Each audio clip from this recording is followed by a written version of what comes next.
don't have that story. Mine is pretty typical of a Christian. I grew up in a Christian home. I went to Keswick.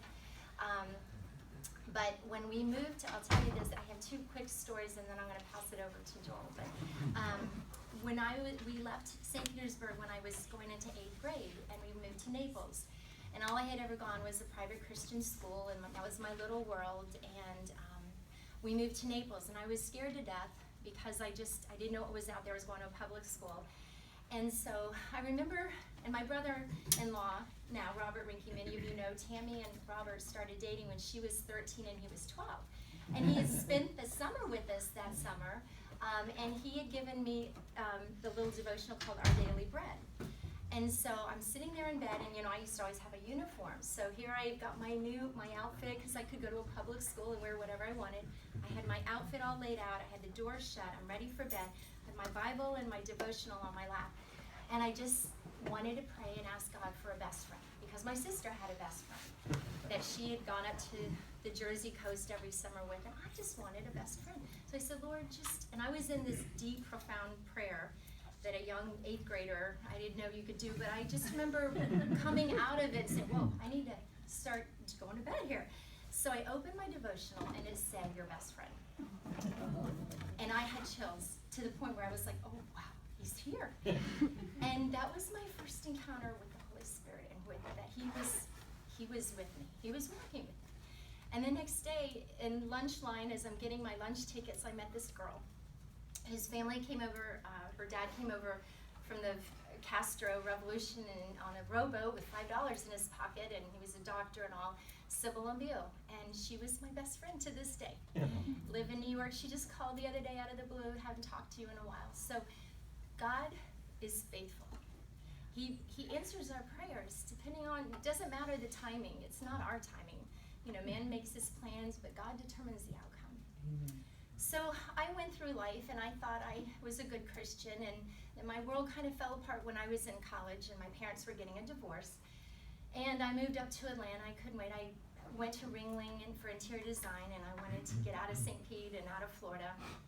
So I moved to Atlanta, and I met this guy who had 3 master's degrees, Harvard, Virginia Tech, University of Virginia, and architecture, and I just thought he was, wow. But he was a Christian Scientist. Yeah. So, and my family was in such turmoil. He was a Christian, okay? That's what I thought. And so we got married, and he had a lot of issues, a lot of I don't know exactly all this stuff, but for 4.5 years, I was determined not to get a divorce like my parents did. And I just kept saying, Lord, just give me the strength to not divorce. And it just was inevitable. So we did divorce, and anyway, I went out to, I decided to treat myself. I bought a pair of golf clubs and went out to the driving range. My divorce wasn't even final. And anyway, I met Joel that day. And I didn't know he was Jewish. I didn't know many Jewish people. But he pursued me. And we got married. And as you know, for 23 years, I've been married to a Jewish man. And I've prayed for 23 years. And I know a lot of the people in this room have prayed for Joel. But one day that changed my life was when I met Sheila Renninger. She's a powerful, she's my spiritual mentor. I give her the credit because I walked with her for so many years, and I see what an amazing person she is. So we had moved into a neighborhood, renovated a house on a canal. Lucy was about 3 months old, and I was doing this big house in Atlanta. I designed a 17,000 square foot house on 40 acres with a barn, and I'd fly back and forth to Atlanta every 5 or 6 weeks. And I was getting ready to go to the printers and make prints and then fly out the next day. And I hear this knock on the door. And it's Sheila, and she had never met her. She's got her dog, and she said, hey, how are you? I see you just moved in the neighborhood, and can I get a tour? And I'm like, huh?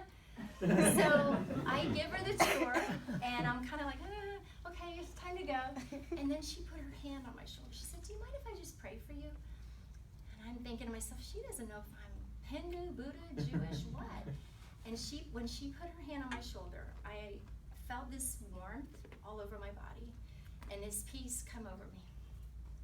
And it was powerful. And at that moment, I was like, I want what she has. And that changed my life from just being a Sunday morning Christian or doing my devotions when my kids were in bed to living it out.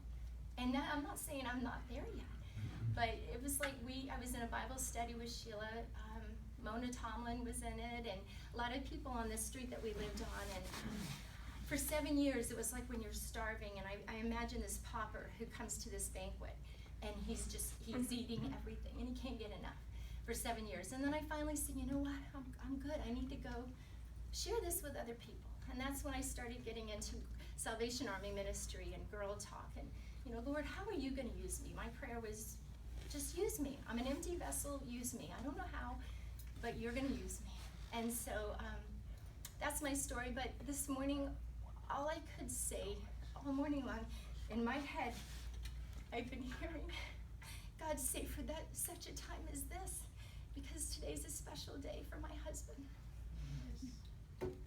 No crying.